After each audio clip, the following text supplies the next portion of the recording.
Hello everyone, कैसे आप सब। आप सबका अपने चैनल में स्वागत है। आज मैं आपको लाल बहादुर शास्त्री जी के जीवन के बारे में बताने जा रहा हूँ। तो शुरू करते हैं। लाल बहादुर शास्त्री भारत के दूसरे प्रधानमंत्री थे। वह 9 जून 1964 से 11 जनवरी 1966 को अपनी मृत्यु तक लगभग 18 महीने प्रधानमंत्री रहे। इस प्रमुख पद पर उनका कार्यकाल अद्वितीय रहा। शास्त्री जी ने काशी विद्यापीठ से शास्त्री की उपाधि प्राप्त की। भारत की स्वतंत्रता के पश्चात शास्त्री जी को उत्तर प्रदेश के संसदीय सचिव के रूप में नियुक्त किया गया था। गोविंद वल्लभ पंत के मंत्रिमंडल में उन्हें पुलिस एवं परिवहन मंत्रालय सौंपा गया। परिवहन मंत्रालय के कार्यकाल में उन्होंने प्रथम बार महिला कंडक्टर्स की नियुक्ति की। पुलिस मंत्री होने के बाद उन्होंने भीड़ को नियंत्रण में रखने के लिए लाठी की जगह पानी की बौछारों का प्रयोग प्रारंभ करवाया। 1951 में जवाहरलाल नेहरू के नेतृत्व में वह अखिल भारत कांग्रेस कमेटी के महासचिव के रूप में नियुक्त किए गए।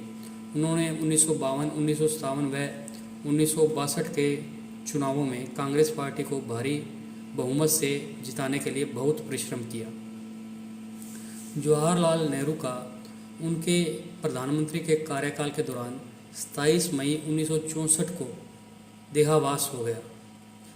वे बहुत ही साफ सुथरी छवि के थे। 1964 में देश का प्रधानमंत्री बनाया गया और उन्होंने 9 जून 1964 को भारत के प्रधानमंत्री का पदभार ग्रहण किया। उनके शासनकाल में 1965 का भारत पाक युद्ध शुरू हो गया। इससे 3 वर्ष पूर्व चीन का युद्ध भारत हार चुका था। शास्त्री जी ने अप्रत्याशित रूप से हुए इस युद्ध में नेहरू जी के मुकाबले राष्ट्र को उत्तम नेतृत्व प्रदान किया और पाकिस्तान को करारी हार शिकस्त दी। लाल बहादुर शास्त्री जी के जन्म दिवस पर 2 अक्टूबर को शास्त्री जयंती व उनके देहावास वाले को 11 जनवरी को लाल बहादुर स्मृति दिवस के रूप में मनाया जाता है। अब आपको लाल बहादुर शास्त्री जी की जीवनी के बारे में बताते हैं। लाल बहादुर शास्त्री का जन्म 1904 में मुगलसराय में एक कायस्थ परिवार में मुंशी शारदा प्रसाद श्रीवास्तव के यहाँ हुआ। उनके पिता प्राथमिक विद्यालय में शिक्षक थे, अतः सब उन्हें मुंशी जी कहते थे। बाद में उन्होंने राजस्व विभाग में लिपिक की नौकरी कर ली। लाल बहादुर की मां का नाम राम दुलारी था। परिवार में सबसे छोटे होने के कारण बालक लाल बहादुर को परिवार वाले प्यार से नन्हे कहकर बुलाया करते थे। जब नन्हे 18 महीने का हुआ तो दुर्भाग्य से उनके पिता का निधन हो गया। उनकी मां राम दुलारी अपने पिता हजारी लाल के घर मिर्ज़ापुर चली गई। कुछ समय बाद उनके नाना भी नहीं रहे। बिना पिता के बालक नन्हे की परवरिश करने में उसके मौसा रघुनाथ प्रसाद ने उसकी मां का बहुत सहयोग किया। ननिहाल में रहते हुए उसने प्राथमिक शिक्षा ग्रहण की। उसके बाद की शिक्षा हरिश्चंद्र हाई स्कूल और काशी विद्यापीठ में हुई। काशी विद्यापीठ से शास्त्री की उपाधि मिलने के बाद उन्होंने जन्म से चला आ रहा जाति सूचक शब्द श्रीवास्तव हमेशा से हटा दिया और अपने नाम के आगे शास्त्री लगा लिया। इसके पश्चात शास्त्री शब्द लाल बहादुर के नाम का पर्याय बन गया। 1928 में उनका विवाह मिर्ज़ापुर निवासी गणेश प्रसाद की पुत्री ललिता से हुआ। ललिता और शास्त्री जी की 6 संतानें हुई। 2 पुत्रियां कुसुम व सुमन और 4 पुत्र हरिकृष्ण, अनिल, सुनील व अशोक। अब आपको लाल बहादुर शास्त्री जी के राजनीतिक जीवन के बारे में बताते हैं। संस्कृत भाषा में स्नातक स्तर की शिक्षा समाप्त करने के पश्चात वे भारत सेवक संघ से जुड़ गए और देश सेवा का व्रत लेते हुए यही अपने राजनीतिक जीवन की शुरुआत की। शास्त्री जी सच्चे गांधीवादी थे जिन्होंने अपना सारा जीवन सादगी से बिताया और उसे गरीबों की सेवा में लगाया। भारतीय स्वाधीनता संग्राम के सभी महत्वपूर्ण कार्यक्रमों व आंदोलनों में उनकी सक्रिय भागीदारी रही और उसके परिणाम स्वरूप उन्हें कई बार जेलों में भी रहना पड़ा। स्वाधीनता संग्राम के जिन आंदोलनों में उनकी महत्वपूर्ण भूमिका रही उनमें 1921 का असहयोग आंदोलन, 1930 का दांडी मार्च तथा 1942 का भारत छोड़ो आंदोलन उल्लेखनीय है। दूसरे विश्व युद्ध में इंग्लैंड को बुरी तरह से उलझता देख जैसे ही नेताजी ने आज़ाद हिंद फौज को दिल्ली चलो का नारा दिया, गांधी जी ने मौके की नजाकत को भांपते हुए 8 अगस्त 1942 की रात में ही मुंबई से अंग्रेजों को भारत छोड़ो व भारतीयों को करो या मरो का आदेश जारी किया और सरकारी सुरक्षा में पुणे स्थित आगा खान पैलेस में चले गए। 9 अगस्त 1942 के दिन शास्त्री जी ने इलाहाबाद पहुंचकर इस आंदोलन के गांधीवादी नारे को चतुराई से मरो नहीं मारो में बदल दिया और अप्रत्याशित रूप से क्रांति की दानावल को पूरे देश में प्रचंड रूप दे दिया। पूरे 11 दिन तक भूमिगत रहते हुए यह आंदोलन चलाने के बाद 19 अगस्त 1942 को शास्त्री जी गिरफ्तार हो गए। उनकी साफ सुथरी छवि के कारण उन्हें 1964 में देश का प्रधानमंत्री बनाया गया। शास्त्री जी को उनकी सादगी, देशभक्ति और ईमानदारी के लिए आज पूरा भारत श्रद्धापूर्वक याद करता है। उन्हें मरणोपरांत वर्ष 1966 में भारत रत्न से सम्मानित किया गया। अब आपको शास्त्री जी की रहस्यपूर्ण मृत्यु के बारे में बताते हैं। पाकिस्तान के आक्रमण का सामना करते हुए भारतीय सेना ने लाहौर पर धावा बोल दिया। इस अप्रत्याशित आक्रमण को देखकर अमेरिका ने लाहौर में रह रहे अमेरिकी नागरिकों को निकालने के लिए कुछ समय के लिए युद्ध विराम की मांग की।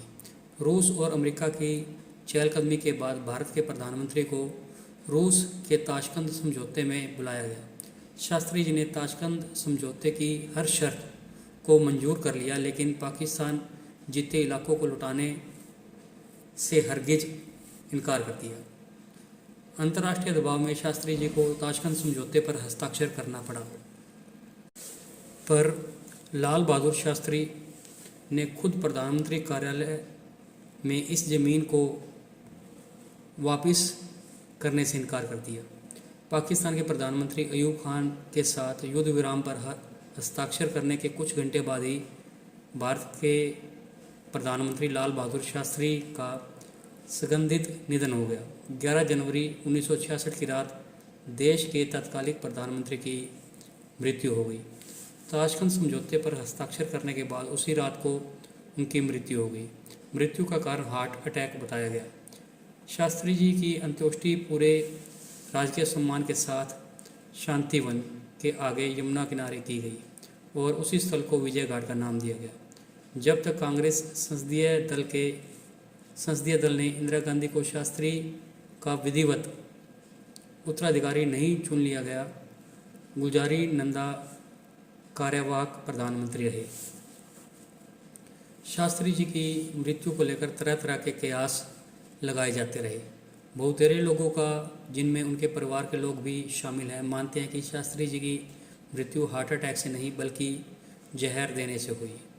पहली इंक्वायरी राजनारायण ने करवाई, जो बिना किसी नतीजे के ही समाप्त हो गई। यह भी आरोप लगाया गया कि शास्त्री जी का पोस्टमार्टम भी नहीं हुआ। 2009 में जब यह सवाल उठाया गया तो भारत सरकार की ओर से यह जवाब दिया गया कि शास्त्री जी के प्राइवेट डॉक्टर RN चुग और कुछ रूस के डॉक्टरों ने मिलकर उनकी मौत की जांच तो की थी, परंतु सरकार के पास उसका कोई रिकॉर्ड नहीं है। बाद में प्रधानमंत्री कार्यालय से जब इसकी जानकारी मांगी गई तो उसने भी अपनी मजबूरी जताई। शास्त्री जी की मौत में संभावित साजिश की पूरी पोल आउटलुक नामक एक पत्रिका ने खोली। 2009 में जब साउथ एशिया पर CIA की नज़र नामक एक पुस्तक के लेखक अनुज धर ने सूचना के अधिकार के तहत मांगी गई जानकारी पर प्रधानमंत्री कार्यालय की ओर से यह कहना कि शास्त्री जी की मृत्यु के दस्तावेज सार्वजनिक करने से हमारे देश के अंतर्राष्ट्रीय संबंध खराब हो सकते हैं तथा इस रहस्य पर पर्दा उठते ही देश में उथल पुथल मचने के अलावा संसदीय विशेषाधिकारों को भी ठेस पहुंच सकती है। तो ये खुलासा हुआ शास्त्री जी की मौत का। क्या आप शास्त्री जी के जीवन के बारे में ये सब जानते थे? अगर नहीं और आपको ये जानकारी पसंद लगी तो वीडियो को लाइक कीजिए, शेयर कीजिए और चैनल को सब्सक्राइब कीजिए। बेल वाला बटन ज़रूर दबा दें ताकि हम ऐसी कोई और जीवनी डालें तो उसकी नोटिफिकेशन आपको मिल जाए। Thank you.